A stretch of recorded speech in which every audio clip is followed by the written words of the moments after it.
to Parashat Ekev, and then we're going to go to Ra'eh. Very important Parashiyot. In these Parashiyot, beginning actually with Hanan, continuing on to Ekev and Ra'eh, HaKadosh Baruch Hu actually explains to us some of the reasoning behind the actions that he took in the Midbar. Am Yisrael is in the Midbar for 40 years. Many strange things are happening. HaKadosh Baruch Hu holds back from them water for a few days, deprives them of food, till they beg for it, they cry for it. Right? There were many problems. Many of their complaints were unnecessary, but many of their complaints, or their questions at least, their requests, were somewhat legitimate. And HaKadosh Baruch Hu is going to explain to us a little bit of what he did, why he did it. And this is important because what he did then, he continues to do today. But you don't see. No, you see it, but you don't understand it. So if you look back at the Torah, if you look back at the Torah, at the Parshiyot, if one reads the Chumash, the Midrash, the Zohar, one is able to comprehend a little bit better than if he does not learn Torah. Right? People have many questions. Some good questions. Why does Hashem do this? Why is this happening? What's going on? Right? Learn. If anybody who learns Torah, all the Chumash, with Rashi, with some of the commentaries, he studies a little bit the Midrash, he studies the Gemarot. If he has time, he looks into the Zohar. I have no doubt whatsoever that 75% of his questions will be gone. Yeah. Because most of these things are written. Now, he may not have an exact answer for his personal situation, but he will have a general explanation for similar situations that occur to other people. Okay. In the beginning, you may not be able to look for it in the place where it should be. You know, maybe you have to check the rabbis advice on it. Right, we're going to see examples. In the beginning of Parashat Ekev, it says, "Vaya Ekev tishmeun et hamishpatim ha'ele." If you will follow these mishpatim, you will observe them. HaKadosh Baruch Hu will also observe the covenant. It's a two-way street. This is a very important statement in itself, because that already tells us a lot. If Am Yisrael behaves itself, does what it's supposed to, then everything should be normal and fine. If something is going wrong, if we have wars, if the economy is no good, if the weather is not the way it should be, then obviously that is a siman that we're not doing something right. Now, when this happens to an individual, it could be a little bit different. There's additional cheshbonot. But generally speaking, this is a very important statement. If you follow the mitzvot, you wouldn't have trouble in Eretz Yisrael today. If there's trouble, don't think if they put up a fence, that's going to solve all the problems. Right? So sometimes it's mind-boggling. I want to cry and laugh at the same time. They're making fun of themselves. They really think that they have the solution. The only solution is Ushmartem vasitem otam, the mishpatim. That's very simple, but they don't know that. But here it's very clear. Now the question is that in the end of Parashat Hanan it says V'shamarta et hamitzvah v'et hachukim v'et hamishpatim, and here it's only talking about V'aya Ekev tishmeun et hamishpatim. What's the difference between hukim and mishpatim? At the end of Parashat Hanan there's an emphasis. HaKadosh Baruch Hu says, remember, Yadata Hashem Ekev hu Elohim Elan Neiman Shomer Abid B'Chesed. HaKadosh Baruch Hu will repay you reward. U'meshalem leson avel panav. He will also punish. What? Depending on what? Depending on V'shamarta et hamitzvah v'chukim v'et hamishpatim. And here it says, V'aya Ekev tishmeun et hamishpatim. Over there there's an emphasis on hukim and mishpatim, and here mishpatim. What's the difference? Now, the basic difference is as follows. Hukim are decrees. As we've explained in the past, decrees are something that the Melech decrees. He does not necessarily give an explanation for it. It's something which is not necessarily logical or reasonable, but it's a chok. Just about every chok in the Torah is a mitzvah ben adam lamakom. It is a commandment between us and Borei Olam. It's a relationship that we have with Him. Mishpatim, for the most part, are commandments ben adam lehavero, lo kirtzach. Right? Do not kill, do not steal, do not cheat, do not lie. Basically, to behave morally amongst people. These are mitzvot ben adam lechavero. The Torah consists of both types of mitzvot. They're both equally important.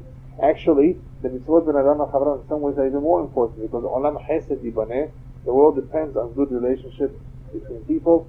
If there would be no emunah, imagine what would happen. Anybody in the jewelry business knows this very well. how does jewelry business work?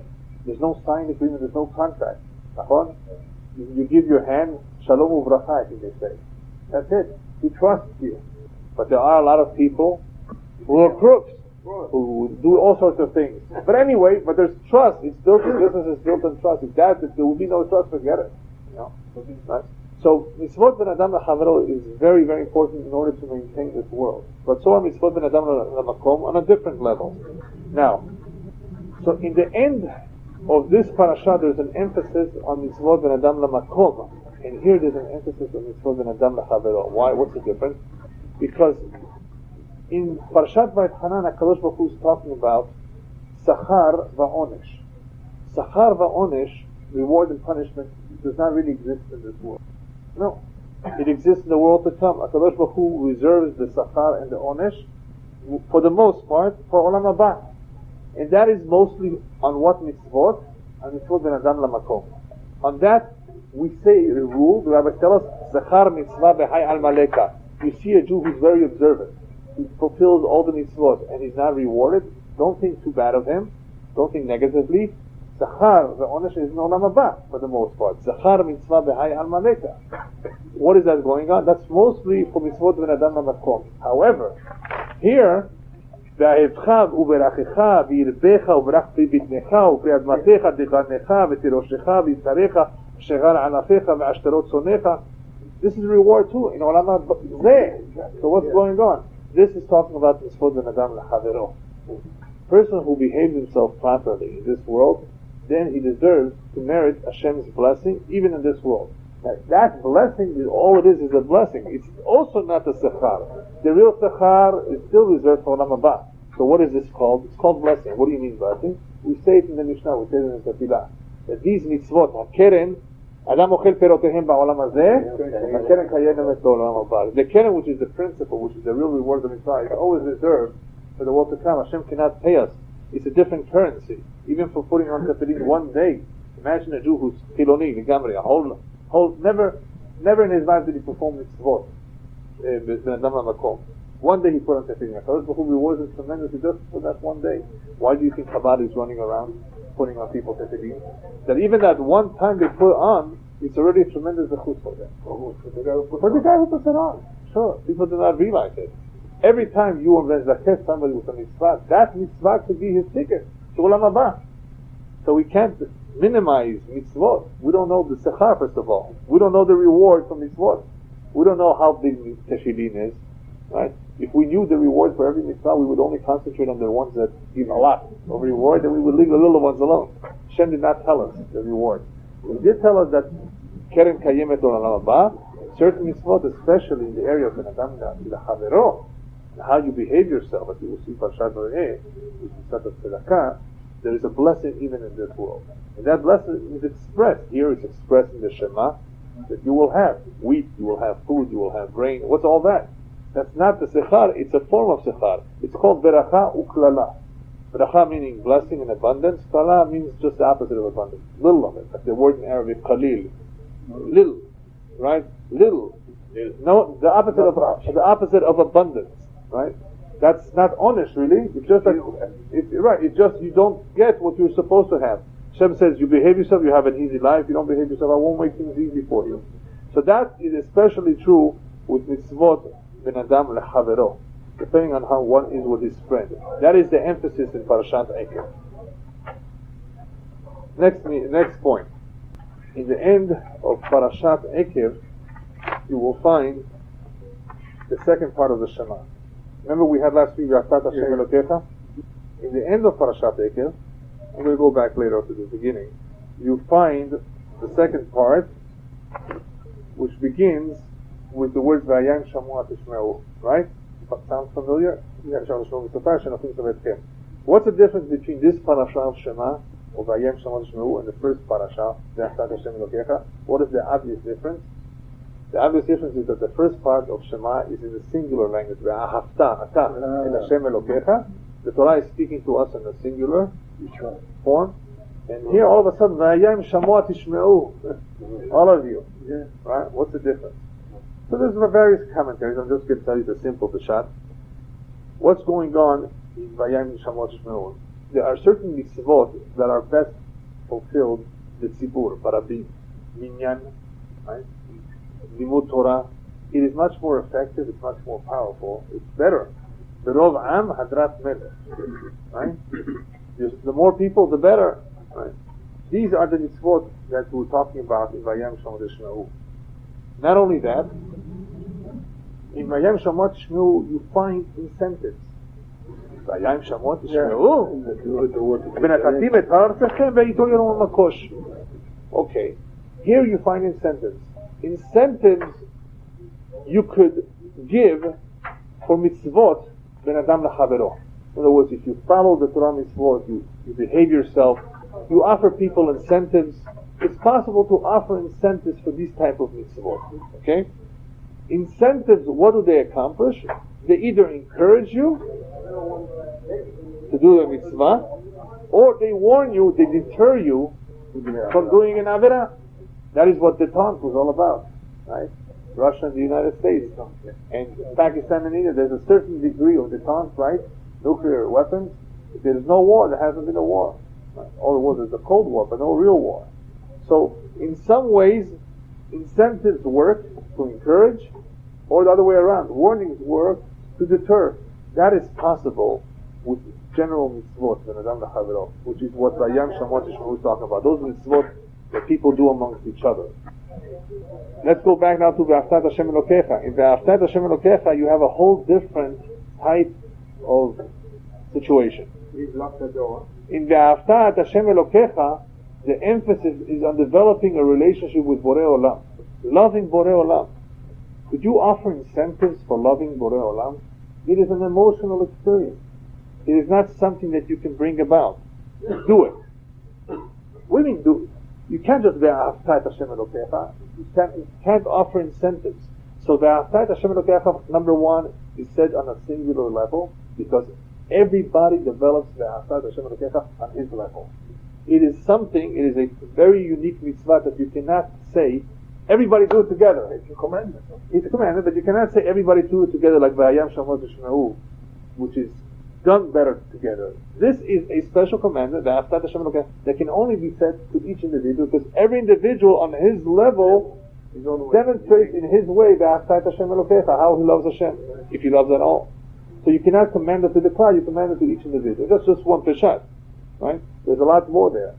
Besides that, the incentives don't apply there. You can't offer incentives in that parasha of Shema, because it's an emotional experience. Either you love someone, or in other words, either you have that love for HaKadosh Baruch Hu that you've developed on your own, or you do not. You cannot say, I'll give you this incentive if you fulfill this mitzvah. How can you do that? It's not a mitzvah that you can just go ahead and do. You follow me?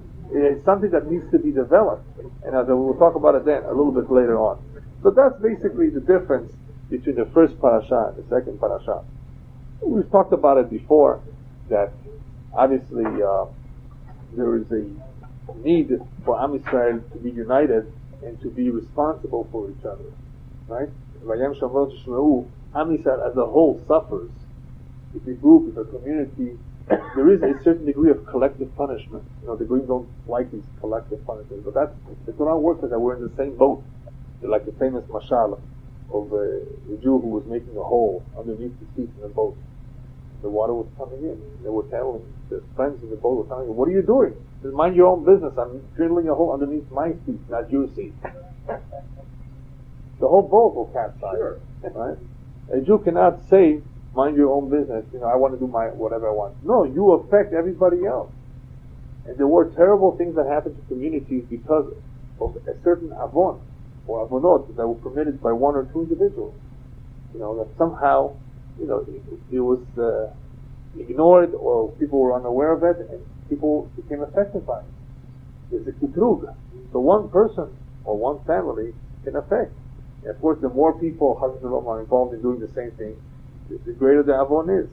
So there is a certain degree of arvut between Am Yisrael, and therefore, what dictates the beracha or the kelara chalila is how people, as a whole, as a group, behave. And since that can make a big difference, people have to, you know, bring it to the attention of others that what you're doing affects the whole kalam. doesn't only affect you. And there's other additional explanations of why here it's Lashon Rabim, and there it's Lashon Yahid. Torah is obviously talking to every single individual as well. You should not think, well, my forefathers heard this, they were commanded. No, who's speaking to each one of you on an individual basis. Regardless of what your parents heard, regardless of what their situation was, you, as a Jew, are responsible. You are deprived of it, start from scratch. You are commanded all the time. Each one is commanded. These are additional commentaries. Okay, let's go to the next point.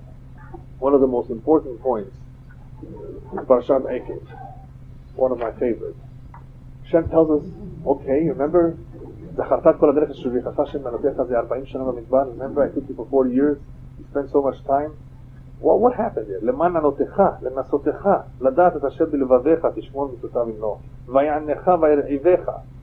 All that experience that you went through, HaKadosh Baruch Hu did that all. Here's the answer. Leman anotecha, to make you suffer. Why? Lenasotecha, to test you. Lada'at, to know, et asher b'levavecha, what's in your heart. So what do you have here? All that I did was leman anotecha, to make you suffer. Lenasotecha, to test you. Lada'at, to know, et asher b'levavecha. What for? So HaKadosh Baruch Hu begins to explain a little bit what's the suffering for. He began with this, to make you suffer. Why? Right? We began with leman anotecha, to make you suffer. Then lenasotecha, to test you, and then to know what's in your heart. What's the suffering for? Hashem makes you suffer. He's talking about, what I'm talking about, the time that he tried or held back water and food for a number of days. You take him out to the desert, give them water right away. Why did they go 3 days without water? Why did Hashem make you suffer? Vayanecha, Torah explains. Vayar'ivecha, you were hungry. Vayachircha, later on it's Haman, but he gave you later the man. Asher lo yadata v'lo yadun avotecha. Why? Leman odiacha. What he wanted to accomplish here, what Hashem wanted to accomplish is, Leman odiacha, to let you know, ki lo ala lechem levado yechia adam. It's not just the bread. It's bread that you told, that you worked hard for. Ki al kol motza pi Hashem yechia adam. On anything that HaKadosh Baruch Hu wants, Hashem provides, through that a person can live. And there's been many stories of Jews who had tremendous bitachon b'Hashem. As one of brought down in the Gemara, a famous rabbi was so poor, he had no oil for candles for Shabbat. And his daughter asked him, what are we going to do? So he says, what's the big deal? The one who said that oil should light can also say that vinegar should light. So they used vinegar and it lit. It was a miracle. Whatever Hashem wants. Hashem wants, it could light. He wanted that oil should light. Another story was that the mother died. There was no milk for the baby. In those days they didn't have Similac. It was a very dangerous situation. You had to go to other women. This rabbi said, bitachon b'Hashem. No problem. He made women give milk. Make me give milk too. And he started giving milk. The man. Strange, but it happens. It doesn't happen every year. You don't hear about this. but it happens. The food is created before that.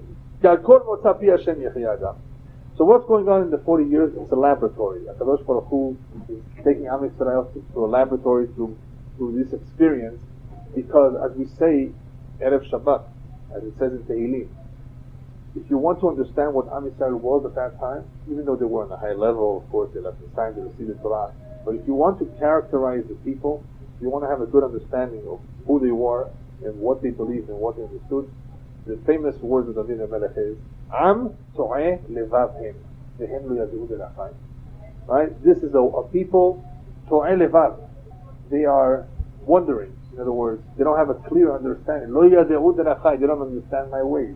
My ways is Hashem's ways, right? Hashem is saying, Am to'eh levav. They're wondering with their heart. They're confused. They're confused people. Lo yad'u delachai, they don't understand my ways. That when I hold something back from someone, it's not because I'm being bad to him. Like the Midrash says about a woman who had no kids. Sarah as an example. Why did Hashem hold back their kids? They were tzadikot. Says the Midrash, I gave them beauty. I gave them money. If I would also give them kids, they'd never pray to me. So sometimes the only reason that he would hold something back, this may be a reason. It's just because he wants that individual to pray. He loves that man. And he wants him to communicate, to pray with him. Otherwise, that man would never pick up a siddur. That neshama would wander off thinking he's responsible for all his hatzlacha. He would forget about Borei Olam. Doesn't sometimes hold something back just for this reason. Turn to me. I want you to turn to me. So HaKadosh Baruch Hu developed in the midbar a relation with Am Yisrael that emunah is not enough. Emunah means to know that HaKadosh Baruch Hu is this, that HaKadosh Baruch Hu runs the world, that He manages, that He's the boss. That we all know, it's a fact. We've seen miracles, our forefathers told us to us, it's proven. We have no problem with emunah, even though in emunah there's levels too. The biggest problem people have is with bitachon. Bitachon is a whole different set of rules. It's a much deeper relationship with Borei Olam. Not only do I believe that God exists, that He runs and manages the world, but I trust in Him. I trust and rely that everything that He does is for my benefit. He's my father and I am His son, and a father loves his child. And if I get hurt, it's because He wants to teach me a lesson. And if I'm blessed, it's not because of my PhD or because of the resume that I prepared, and it's not because of my boss. If I'm successful, it's because HaKadosh Baruch Hu gave me beracha, or He put me in a good mazal.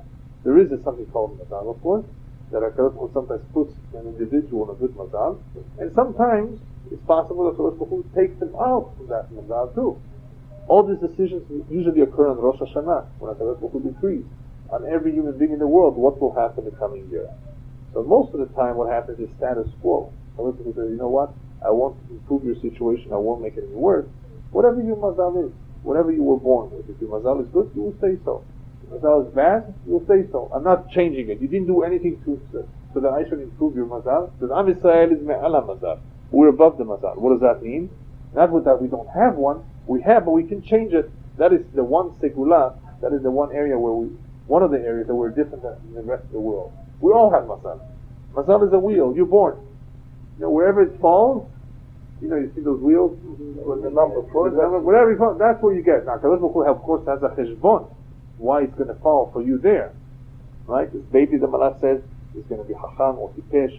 When he's going to get married, how much money he's going to make, who's going to marry, what kind of a life it will have, what kind of kids it will have, healthy, sick. Everything determines the mazal. The only thing that is not determined, as we will soon see, tzaddik or rasha. That is the bechirah of the free will. But HaKadosh Baruch Hu determines the mazal of the person. But we can come out of that mazal or ruin the mazal. The person misbehaves himself. So HaKadosh Baruch Hu is teaching all of this to us here in Parashat Ekev, all these important lessons. I took you to the midbar, I held back food, I gave you to know that you should learn who gives bread? Hashem. Bread comes from Hashemayim. It doesn't come from the bakery. It doesn't come from your sweat, from your hard work. Even though, of course, we have to be mishtadel. We can't sit back with our hands crossed and not do anything. Hashem will send bread. Right? The greater a person's bitachon is, the more he could say, you know what, Borei Olam, we're friends. Right? I'm talking about a real tzaddik. Right? I don't want to work 8 hours a day. I want to learn. I only want to work 2 hours a day. Is that okay with you? Send me all my parnasa in 2 hours. Right? So, what does HaKadosh Baruch Hu do? Sends you a million yards of denim for 29 cents a yard. Is that a good price? Yeah. Yeah. Right? Million yards, 29 cents a yard. Right? Of denim. Right? Yeah. So, how long did that shipment take? How long? It's a phone call. So their business is with a phone call and fax. Right? You don't need anything. You don't need anything else. He doesn't even have to schlep the stuff. There's trucks that come from South Carolina or Virginia. Where's South Carolina? Right? You don't even see it. Everything's done. Ya Abdul Khamim. Right? That's beracha. This can happen in 2 hours. This can happen in a phone call. And the rest of the day, you can take the eating, you can go to a shiur. Why should you have to work hard? That depends on Borei Olam if you want to do that. The more bitachon a person has, the more this happens. Now obviously if Hashem has a cheshbon that this man for the next 10 years has to work very, very hard and work 12 hours and barely make ends meet, Hashem has a cheshbon. Maybe it's kaparat avonot, for something that he did before he became a Baal Teshuvah. Maybe it's for a previous gilgul. All of this is not written here. That is a little bit found in the Zohar. They said in the beginning, the shiur, 75% of the answers maybe you will find here.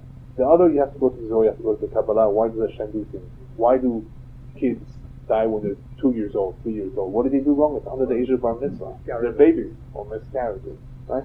These are things that you will not find here, but you will find a pasuk that at least covers that. Hanistarot l'Hashem Elokeinu, as we will see in the end when we get to that parasha. Hanistarot l'Hashem Elokeinu. There are some things that are hidden from us that we don't know. And there's another pasuk that says, Atzur tamim pa'olo, b'chol berachav mishpat. Right? Hashem is a tzaddik and avel. Right? There's no corruption, there's no bribery, there's justice. That is why we say Baruch Dayan Ha'emet when there's a terrible tragedy. Because we know that that's the fact, just we don't understand what the cheshbon is.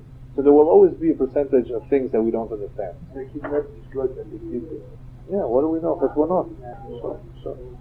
But anyway, that's the point over here. That Hashem is taking us through an experience to develop our midat habitachon in Him, to realize that we totally depend on Him, and that we need Him, and that all our success, all our atzlacha comes from Him. But what is this lenasotecha? The next point was lenasotecha, to test you. Hashem has to test us. Hashem knows what's going on in our mind. Hashem knows if we will pass the test. Hashem tested Abraham Avinu 10 times. He knew Abraham Avinu would pass with flying colors. Why does He test? Lenasotecha. Part of what He did was to test you. Hashem tested us in the desert, and we failed many times. Why does He test? What's the purpose of the test? Several purposes. Number one, what does the word lenasotecha come from? What's the shoresh? Nes. Nes means the Torah, the staff on a boat, or that is which is standing high. The mast, I'm saying, right? That is a nes. Lenasotecha means to elevate you, not only to test. Well, when a person is tested, he's elevated. What does that mean? Hashem is putting us. It means two things. One, without the test, you would never have reward for this. So through the test, you are elevated. You're receiving a tremendous reward. You're growing. Number two, the nasotecha means that had you not had this experience, had you not had this challenge or this test, you would not have known what potential you have. It would not have come out had you not had this experience. Because you just had some experience, whatever experience it might be, you became more knowledgeable. You became more experienced. You realized what potential you have. Remember the story I may have told you with that woman in Australia who a car went over her son, his leg, and she went into, I don't know if it's a shock, or trauma, or excitement, or hormones level went up, or whatever you want to call it. All of a sudden she mustered the courage, she went up and she picked up the car and took out the leg of her son. She would never have been able to do that on an ordinary day, after breakfast or after lunch, regardless of how much she ate. But at that moment she got so excited, something happened, and her system, told her to do that and gave her the strength that is there, the adrenaline, that's the word I was looking for, right? To do it. And the human being has potentials that are hidden, that are not known to him, except at times when they come out. During terrible tragedies, during wars, you saw during the Holocaust who was a friend of the Jew, who was an enemy of the Jew, who was willing to sell a Jew for a kilo of sugar of cocoa, like some did, and who was willing to risk his life to hide the Jew in his house. You saw heroes, and you saw the opposite, cowards, right? Whether they were Jews or non-Jews during these times. That is why there is an expression in Italian and in other languages: in time of need, we know who our true friends are indeed. When you're suffering, when you're having a hard time, and you go and ask somebody you thought was your friend for a favor, right? And he turns his back on you and says, "I can't." That's some friend, right? Well, a lot of people think they have friends, but the real way to know if somebody's your friend is to test them. I'm not telling you that you should do that, right? Because you will be very disappointed, right? It's okay to continue believing that people are your friends, but the reality is, whatever time, I'm sorry to tell you, that it's not so. It's a combination. It requires a certain combination of integrity for the person himself, moral integrity, that he believes correctly in everything that Torah says, and he's unmovable and unshakable, right? It requires a certain amount of moral integrity, and of course they're of course more devoted. I would hope that a brother would do for another brother before he thinks of doing it for someone else, because they're brothers, the same flesh and blood from the same father and mother. But there are cases where brothers don't do for each other, right? It's possible. They go against each other. Everything is possible. There's no set rules. Right? Husband and wife will have a beautiful life together, but after a few years they split. Relationships are not necessarily secured. It requires It requires a certain amount of moral integrity on both sides, right? It requires a clear understanding of what the goals of the marriage of the relationship is, and it requires, of course, the chemistry. If there's no chemistry, then the people are suffering. They don't have any affection for each other. So, in order for a relationship to succeed, you need several components. And Robert, you see a person and you don't dislike him from the beginning. Of course, that's the chemistry. There's no chemistry. Alright, so HaKadosh Baruch Hu רוצה לנסותך, to elevate you, to reward you, to bring out your potential that you wouldn't be aware of, and the Nisayon is always good for others to be, for others to learn from. You see what Avraham Avinu was capable of doing, even if Hashem told him to sacrifice you on time. That was a necessary Nisayon, because there will be times in Jewish history where the Jew will be asked, Yarek al Yavor, he will be asked to bow down to this Avodah Zarah. Where will he take the strength, and where will he have the courage? He's going to look back to Avraham Avinu. He's going to look back to Yitzhak. And he will take that strength that they implanted in him and use that to, of course, fulfill the mitzvah and not just transgress that avon, that terrible avon. So the Nasotecha is also for us to learn from, for us to see what our forefathers went through. לדעת את השם בלבבך, תשמור מצוותיו ולא תתקרב בו not know if we will follow his mitzvot. Why does it say לדעת את השם בלבבך, תשמור מצוותיו ולא? Hashem knows. But this is for us to know on what level we are at all times. A person has a nisayon. Life is full of nisyonot. Every day a person is challenged in one way or another. A rich man is challenged with his wealth. A poor man is challenged with his poverty. A man who has a terrible wife is being challenged constantly with that, with all sorts of things at home. Or the other way around, a woman with a bad husband is being challenged. These are nisyonot. Or with a difficult child. Or with a difficult partner. There's all sorts of things, sickness, or a job, or whatever. A person is always going through nisyonot every single day. How does a person respond to that? So that is the Nasotecha is continuously throughout life. This will come out. These nisyonot will bring out what you really are, which nobody knows. What you are deep down, nobody knows. You hide a lot of things. A person hides. Nobody knows. A person can be praying, can be learning, can have a beard, and everybody thinks he's a tzaddik, but he's completely rotten and corrupt.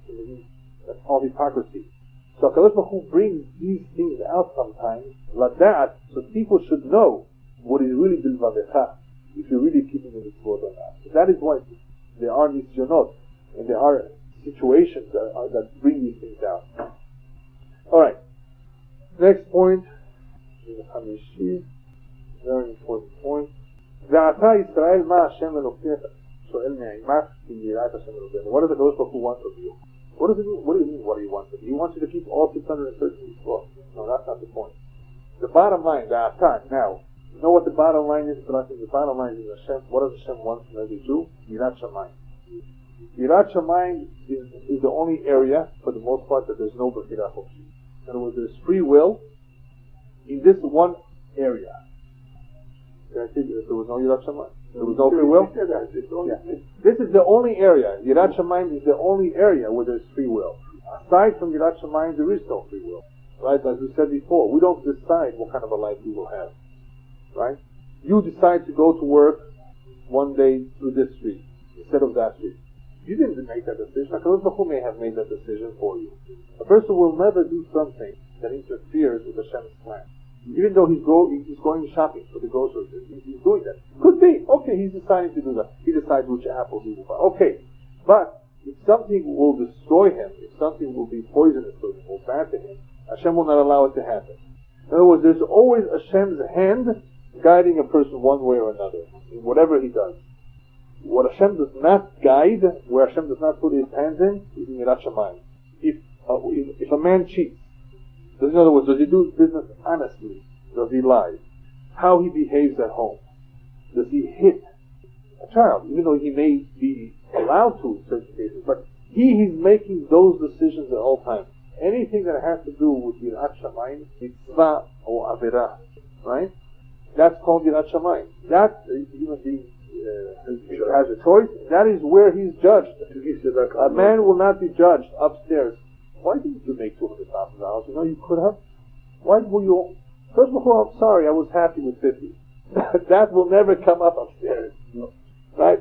It will never come up. Hashem will only ask of you what you were capable of deciding. You were able to do this. Why didn't you do this? Or why did you do this? Busha v'cherpa. This is a tremendous disgrace. How could you do something like this? And a person will not be able to give any excuse. I was a beautiful man. All the women loved me.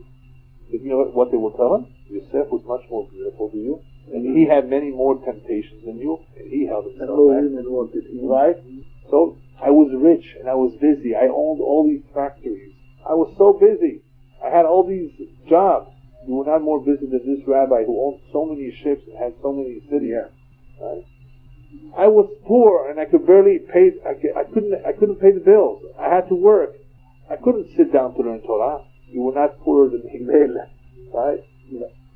To everything a person tries to give an excuse, they're going to take them apart. Anything that affects Yirat Shamayim, one's performance of mitzvot, that is the area of Bechirach Hopshi. Only that, Yirat Hashem. Hashem knows what you're going to do, even if it's right. Charge. Yeah. Yeah, Hashem ultimately knows what the decision will be. Even if it's your right. Now, why does HaKadosh Baruch Hu tell us this? Not only to remind us that that is the area where we have free will, but for another reason. Why are there certain things that do Avirah? Who know that there is a Borei Olam. Those that don't know, don't know. We talk about Jews who know there is Borei Olam. There's a Gehenom waiting for the Avirot. There's Karet. There's terrible punishment. Why do they do it anyway? Hashem is telling us over here that what is going on in the Neshama of the Jew. Hashem says, I'm asking for Yir'ah. Ultimately, what is this Yir'ah going to do? The ultimate goal of the Yir'ah is the Yir'ah Hashem Elokecha Laleket Kol Zechar U'Le'ahava Oto. To love Him, and then Ve'La'avod Et Hashem Elokecha B'Chol Levav B'Chol Nafshecha. Yishmor Et Hashem Elokecha. The Yir'ah will hopefully lead to Ahava, which is the highest level, even though there's a Yir'ah which is above Ahava. But there's various types of Yir'ah. There's the Yir'ah of being punished. There's the Yir'ah of Chazran not doing anything against Borei Olam. How could I think of doing this Avirah? Imagine somebody who Chazran doesn't want to do anything against his wife, because if he does, she's going to hit him over the head. You know, there are women who hit. You hear about this? You know about that, no? No, there are women who are very, very rough. You've seen them also in Egypt. Moroccans also, yeah. So there might be someone who will not do something against his wife because he's afraid of her, physically. There might be another Jew, another individual, another husband who says, how could I do this to my wife? I love her so much, right? I will upset her. Which one is greater? Which fear is better? The second one, obviously, is the ideal fear. When it comes to mitzvot and avirot, that's also the same thing. There's some people who don't do avirot because they're afraid of Gehenom, or they're afraid of the busha in the olam hazeh. Right? It's not because they're afraid of, how can I do this against Hashem? That yir'ah, the highest level of yir'ah, is when you fear God so much that you're not afraid of Gehenom. It's not the second level of yir'ah where you are afraid of your neshama. That is also high level. I don't want to stain my neshama. That is beautiful, but it's only the second level. The highest level of yir'ah is a yir'ah as a result of ahava. As a result of ahava, how can I do this against him? I will affect our relationship. It's such a terrible thing. Anyway, so Hashem says the ultimate goal of yir'ah is to bring you to that level. And when you come to that level, you will have no problem doing mitzvot. So what is happening? Mashal lema davar domeh. So the commentaries explain, imagine a boy who doesn't want to eat. The father's telling him, eat. The mother's telling him, eat. He doesn't eat. And days go by and he's skinny and he doesn't eat normal. What are you going to think? He doesn't like the food. She's tried all the menus. What could the problem be? Can you tell me? Why isn't he eating?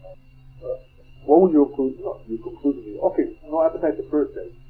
Can you say no appetite after he doesn't eat food? Exactly. He's sick. A normal human being has a normal appetite. Once they eat normal, some eat more, some eat less, but if there's no appetite, the guy is sick. Now what happens? Shimon arrives in your house, or whatever, says, don't worry, I will convince him. And he goes over to the boy, and says, I will give you a food for it. A nice little gift. Or whatever, pocket knife. Things that kids like. And he eats. And he goes over to the house and he eats. what are you going to say? He's not sick anymore. He still may be sick, but why did he eat? Because you offered him an incentive. You know what? That's better than nothing. Because at least if he ate something, eventually he might begin to eat better. So it's okay to offer an incentive, right? The Torah offers incentives because there are people that without incentives they may not fulfill the mitzvot. But ultimately Hashem says, what I want you to do is liyir'auti, so you should come to Hava and want to do the mitzvot on your own, because the neshama wants to do the mitzvot. And if it's not doing the mitzvot, if it's doing averot, why is it? It's because it has no appetite. Why is it no appetite? Because the neshama is sick. It's teme'ah. It is dirty. From doing so much avonot and being around so many dirty people. That when you ask her to do the mitzvot, when you ask her to pray, it doesn't come out. A lot of Jews who come here, Rosh Hashanah and Kippur, many of them are Tinokim who they may not know better. But many of them are simply so involved, so engrossed in Olam Hazeh, in this world, or in the Tumah Halila, that they don't understand. They don't know how to get out. They're sick. So you want to know why there are averot, why some people don't get it, why some rebel and don't want to do mitzvot? It's because they're sick, spiritually sick. They're spiritually sick, and they have no ta'ava for the mitzvot. Hashem says, I want you to start with liyir'auti, because ultimately I want you to love me and I want you to do the mitzvot on your own. And if you do not do so on your own, I will offer you incentives. Hashem tries every single way. The incentives are important too, because mitoch shelo lishma, yavo lishma, this is called shelo lishma. He's doing it for the reward. Okay, but get started. Right? Why should you get started? So the Torah explains that too. Because ultimately you have to fear Hashem. You have to fear Hashem because if you do not fear Him, there's something to be concerned about. There's Gehenom. You have to fear Him because if you do what He tells you, you will get the mitzvot. You will get the reward. And you have to fear Him because ultimately He's about to give you Eretz Yisrael. Right? This is the continuation of the Pesukim here. And that the inheritance of Eretz Yisrael also depends on if you fear Him and follow His will. So HaKadosh Baruch Hu is giving us a whole list of reasons of why it pays for us to fear Him, to develop that relationship where we are concerned with what He says and not with what Uncle Sam says. What is happening today? It's the exact opposite. Everybody's afraid. We dropped the bomb. It was too big. Sorry, we made a mistake. We didn't know that there were civilians there.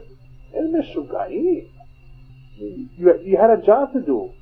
Right? You had to eliminate the threat.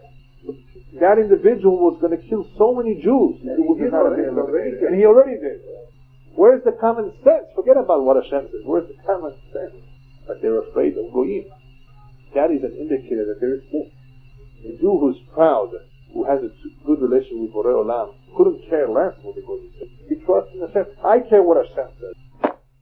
We have our own constitution. We have our own rules. We follow this. I pledge allegiance to the Torah, not to the United States Constitution, not to the United Nations resolution, to Borei Olam. What He says and what He commanded, that is what I follow. If that would be the case, then they would not be afraid of anybody else. Develop therefore the fear for Hashem. That is the only thing you have to work strong on. Everything else in life, I will determine for you. When you get married, who you will marry. As long as you behave, everything will be okay. You don't have to worry about those things. Develop the Yirat Hashem. That is the emphasis and the priority number one that a Jew has to have in life. Okay, Parashat Re'eh really quickly. In Re'eh, what do we see? So as we said before, the berachot are to make life easier for us. It's not the actual reward. The Kerala is a reminder in a sense that we're doing something wrong. Trying to give us messages. And ultimately, there is something called a beracha, which means that even though a person's mazal was only to make $45,000 a year, net, nevertheless it's possible that Hashem will send him all of a sudden a lottery ticket that will make him win $25 million. Whether it's in installments or lump sum, who cares? Right? It's still money. That's called beracha. Where did this come from? What's this beracha? Where did this come from? What's the idea of beracha? Many of you know rich people, right? Sure. You know rich people? That wealth is beracha. How do you know? I know. Tell you what. That's the money they gotta keep. Look up them. Right. Money is on the job. When a Kadosh Baruch Hu sends us a beracha, sends us a lot of money, obviously He wants to reward us. Reward us in Olam Hazeh for something that we did that is ben Adam Lechavero, as we explained before. Some very unique mitzvah that as a result of this mitzvah that is very special, Hashem says, you know what? For these mitzvot I pay you here a lot. Okay, we'll soon see what these mitzvot are. However, don't ever make the mistake of saying that this man has a lot of money, that must be good. No. There are several reasons why people have lots of money. The common denominator, the Chaneh Meshutaf, is that it's all a big nisayon. How are you going to spend that money? That's the common denominator, for sure, regardless of the source of the money. But remember, there are people who have money because they inherited from their father, they never made it on their own. There are people who have a lot of money because their mazal was good. Whatever they touch turns to gold. It's a mazal. They don't even know how to sign your name. I'm sure you know people like that. Exactly. There are people like that. Their mazal is good. Is all that beracha? No. Shlomo Melech says sometimes the Kadosh Baruch Hu gives you money, right, to destroy you, right? Or would you, in reality, it's either to pay you off in this world for a mitzvah that you did. Perhaps long the person is at a shot, going to go straight to Gehenna. I have to pay for it. So the mitzvah he made, I'm going to pay for it in this world. Let him get the money in this world, so he doesn't have any damage up there. So that is not a beracha. That is a payoff. It looks like a beracha. It's a lot of money, but it's not a beracha. Sometimes the person has a mazal tov, something that he didn't think is good maybe. That's not a beracha. How do you know if somebody has a beracha? How do you know for sure? So the Torah tells us. The Torah tells us. You want to know what the real beracha? Perek Yud says, the pasuk says somewhere here, "Leman yitav lecha ulvanecha acharecha ad olam." Ad olam. In other words, when you see the money goes over from one generation to another, from father to son, son to grandson, like with the Rosh Hashanah, that means that the source of this money was the beracha. A true beracha that HaKadosh Baruch Hu rewards a person giving a blessing, that money won't be touched, nothing will happen to it. That's a beracha. No, we don't know. It could be for 2-3 generations, but then we know. It could be a beracha for one generation too, but then you may not know it. You know it if you see it from generation to generation. That's for sure a beracha. That's not a mazal. You can't have 3-4 consecutive mazalot like that, right? That's how you know it's a beracha. In any event, there is a beracha sometimes that Kadosh Baruch Hu gives, but not every wealth is a beracha. Sometimes, as I said before, Kadosh Baruch Hu wants to pay him off, and that's no good. Sometimes it's a mazal. But the common denominator is, regardless of the source of the money, it's always going to be a test. If your person is going to have lots of money, he's going to have a very difficult test. The test of wealth is more difficult than the test of poverty. Because of poverty, even though it's a big challenge, the poor man is humble, his heart is broken. He's closer to being religious than the rich man who may become arrogant and may waste his time, waste his money, and do all sorts of things in Las Vegas. Right? Gambling, not you, husband. Right? People who have all this money, what are they going to do with it? They come to their life. Okay, let's go real quickly to the next point. In Perek Yud Gimel, the Torah tells us a very important point. כל הדבר שנותנים אתכם עשות תשמרו לעשות, לא תוסף עליו ולא תגרע ממנו. The Torah is a sealed book. You can't add, you can't detract, you can't delete, you can't change. But why? You know why it's put up with this pasuk? Only for the conservative and the reform. It was especially for them. What? They don't want to admit it. We have to show them this pasuk that the Torah knew ahead of time that there will be people like them who will try to change the Torah to accommodate themselves. The times have changed, like they claim. Yeah. No. The Torah is not meant to change. We were writing this already over 3,000 years ago, so you should know, because there will be people who will try to change it. The Torah is a sealed book. There's nothing to add. But I'm warning you, there will be all sorts of false prophets who will try to do all sorts of things, start new religions, and you know who I mean, right? How will we know if he's a real prophet? He will prove it. He will make miracles.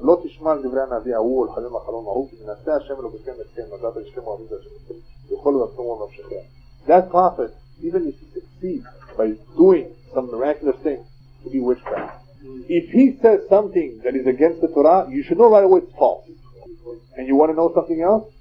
Not only is it false, I'm letting you know right now that it's false, but also he will eventually die. What happens to that guy? The Romans killed him, right?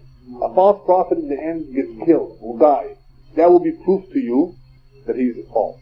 Besides the point that it's against the Torah, it's false. There are certain exceptions, like something called Torah Sha'ah, something for a moment like Elyahu Kin said, we need to do this today, even though it's a surah, as long as it's not Avodah Zarah. If there's certain mitzvot, a Navi who already has a Hazakah Shu Navi in it, has permission to do certain things. If he says it's only for now, for today, not for tomorrow. Right? Elyahu Kin did something like that. But otherwise, how do we test a Navi? We see if he can predict the future. But to predict the future, he has to be able to predict something good to happen. Because if he predicts something bad, if that bad does not happen, the Lord Raya, because Hashem can cancel bad prophecy. Hashem will not cancel a good prophecy. So ultimately, the real test of a prophet is prophecy, not magic, not miracle, because maybe it's witchcraft. The Egyptians were very good at that. So first of all, you should know, if somebody professes something against the Torah, he's false automatically. The Torah is a sealed book. The Torah protected itself. He knew there will be bad people in the future, and there were many false prophets, false Mashiachim also. What do? People ask the Christians, why didn't you accept the guy? I said, we have a list of requirements of what the Mashiach needs to fulfill. And we're very strict, and the guy didn't do it.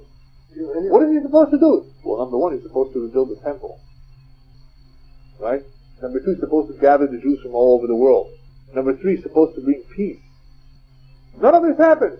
So finally, the Christians became smart. They said, oh, you know why? Because there will be a second coming. Yeah. Did you ever hear that?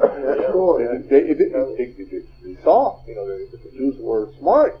Where are all these things? And they proved it from the prophecies too, from the prophets. Oh, there's going to be a second coming. There's no second coming. What does it say that? Anyway, shtuyot. So the Torah takes precautions to prevent any false prophets. You cannot change the book.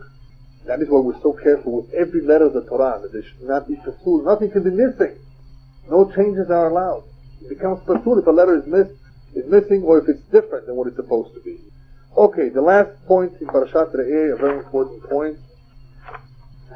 Torah tells us when it comes to tzedakah, naton titen lo, velo yira levavecha betitecha lo. Why is it saying naton titen, patuach b'tah? Why double leshonot? Titen. What's naton titen? When it comes to tzedakah, which is something difficult for people to do, to part with the money, the only way to get used to the habit of doing this is that one to give steadily, regularly. A person who becomes used to giving, it will be easier for him to give. Another idea behind that Naton Titen is that even if you gave this man once, I already gave you. Give him again. If you have, why not? What do you care? Naton Titen lo. Velo yira levavecha betitecha lo. Now don't think the mitzvah is only to give. A lot of people give. Don't come back tomorrow. Find yourself a job. Naton Titen velo yira levavecha. Don't feel bad. Oh, this is taking away my money, my hard. I worked hard for this money. What are you doing? You're just coming and knocking on the door. You have to be very careful, especially if you had a bad day. Lo yira levavecha means even if you're having a bad time. The person always has the mitzvah of giving tzedakah. Even if he's poor himself, he has to give according to his means. Lo yira levavecha betitecha lo. Why? Because remember, you have something to gain from this. Ki biglal hadavar hazeh yivarechecha Hashem Elokecha b'chol ma'asecha v'chol mishla kedera. You should know, tzedakah, ma'aser, is one of the most powerful mitzvot that brings about a blessing. Remember we talk about blessing? How do blessings come about? Dafka between mitzvot ben adam l'chavero, and especially the mitzvah of chesed and the mitzvah of tzedakah. Biglal hadavar hazeh, HaKadosh Baruch Hu blesses people. Now obviously if a person did a tremendous act of chesed, of helping a person who was sick, finding him doctors, that is also similar. Tzedakah and chesed go hand in hand. The point here is that Hashem says, there will always be poor people. The reason why I make poor people is because I want a Jew to help another Jew. I want to create this olam of chesed. Otherwise, why does Hashem make poor people for? Right? Hashem brings these challenges into the world to allow for this mitzvah to happen.